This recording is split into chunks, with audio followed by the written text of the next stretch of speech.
Hey Mom, we've done overrated. Now what are your underrated sewing gadgets? Underrated sewing gadgets. Okay. Number one, a dress form.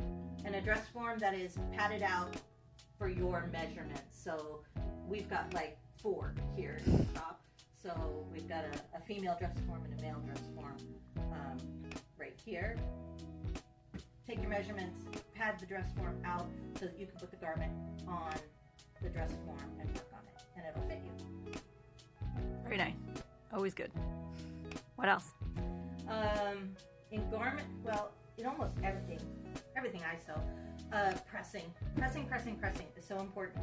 So having the right tools to press appropriately is really important. There are some really basic ones, like if you're just starting out, you don't have to buy all of them. And those ones I would focus on a sewing ham, and those come in different shapes and sizes. This one's good for sleeves, this one's good for any kind of curve. Okay, so you can also make your own. Easy to make your own. So sewing hams, number 1. A clapper would be number 2. And this literally is just a sanded block of wood. So you could really make your own. It's inexpensive. Go see if somebody's got an extra block of wood. It's nice if it's a hardwood because soft woods, will wear faster. But this is actually for once you press, you put the clapper on, and it will set the seam to whether you're pressing it to one side or you're pressing it open, it will make it nice and flat and clean and very professional looking. Block of wood, clapper. Good for fabrics that don't want to lay down flat. Absolutely. And it can be used for low or high temperature. So, clapper. This is just another type of pressing ham. This is specific to corsets and bodices. So if you're making a lot of that, this is a very specific one. It's very nice, very well made. I actually had this one imported from Europe. If you've got your clapper and your pressing ham, the next thing I would do is get a wool pressing mat.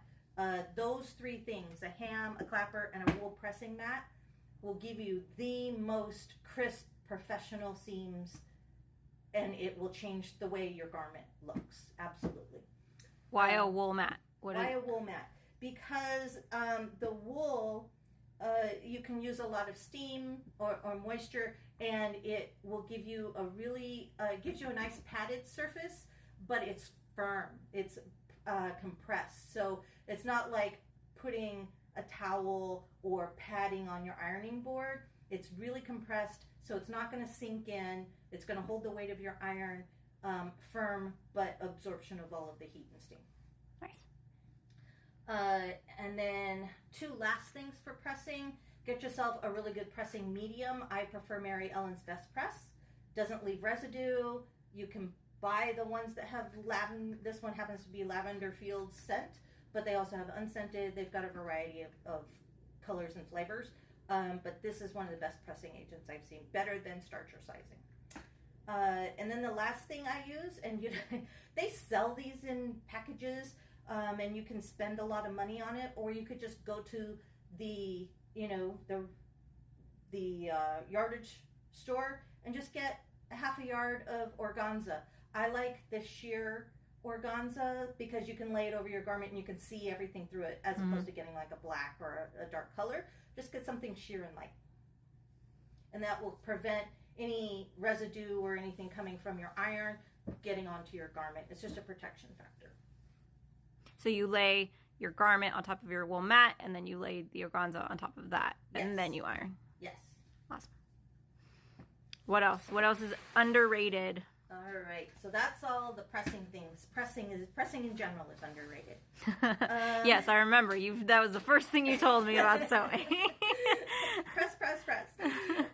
Okay, I think the right ruler for the job is the other thing that's underrated. We have a plethora of rulers, but that's just because we do a whole variety types of sewing.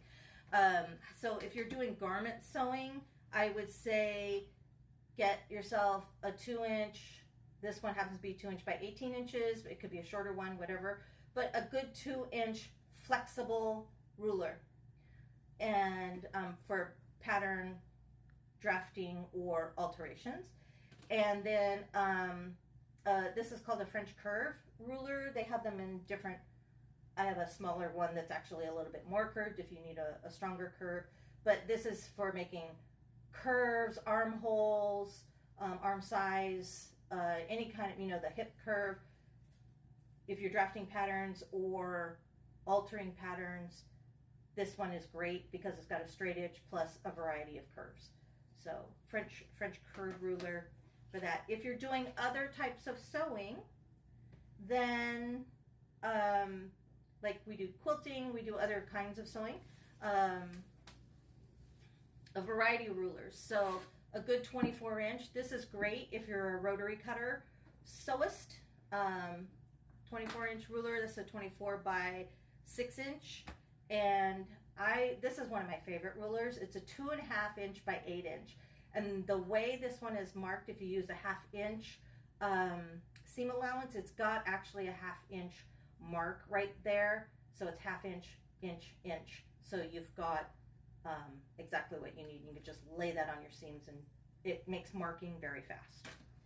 And then if you need to square something up, a square. And then this one will make sure that your angles are at 90 degrees and that everything is centered correctly if you use it correctly. So the right ruler for the job. Next up, I think, would be marking utensils. I think we talked a little bit about friction pens, but I think tailor's chalk is also very important. The box I have comes in a variety of colors: white, yellow, green, blue, orange. And this is really great because it will stay on even if you're pressing. So friction pens go away if you press your garment or your fabric, but the tailor's chalk will stay on until you actually rub it away. So tailor's chalk is great for marking because it doesn't permanently damage the fabric. It won't come back once you've erased it. Or I also like a marking pencil. This one happens to have a white lead in it, so for a darker fabric, this is great for a white marking. You can also use a pencil, just a regular number 2 pencil. Again, just make sure that you're doing those light. Don't do big heavy lines if you're using a number 2 pencil. But yeah, just good marking tools. Sometimes the oldest and most traditional methods are the best. Yeah, and you know what? There's a reason why those methods have hung around for this many years. Let's see. I guess this is number 4, huh? A good set of pinking shears. So I probably am a little bit of a scissor junkie. When I find a great manufacturer, I tend to get this. I like to have the right tool for the job, no matter what it is. And pinking shears are fantastic for fabrics like silks or anything that's going to fray, rayons, or depending on the fabric, you can get anything that's going to fray a lot. Pinking shears are fantastic for that because it stops the fray. So that's what they're used for. Good set of pinking shears. And last but not least, cutting mats. You can see that I have one on my table. This one happens to be 56 inches long. I actually cut it off at 30 inches wide just to fit my table, but a good cutting mat so that you can make sure you've got a good surface. You're not worried about damaging your table surface. The mat will take all of the abuse for you. It's not only cutting, but if I'm going to do other activities on it, like gluing or something like that, I'll either put paper down or something, or I'll flip the mat over, so I'll have a glue side and a fabric cutting side. I never want to cut fabric on a mat that I've damaged with glue or markers or something like that. Always have a clean surface for cutting your materials. But cutting mats come in all shapes and sizes. This one is an 8 by 11 mat, so they come very, very small, and they come all the way up to the larger mats that are 56 by 48. Awesome. Thanks, Mama. Okay.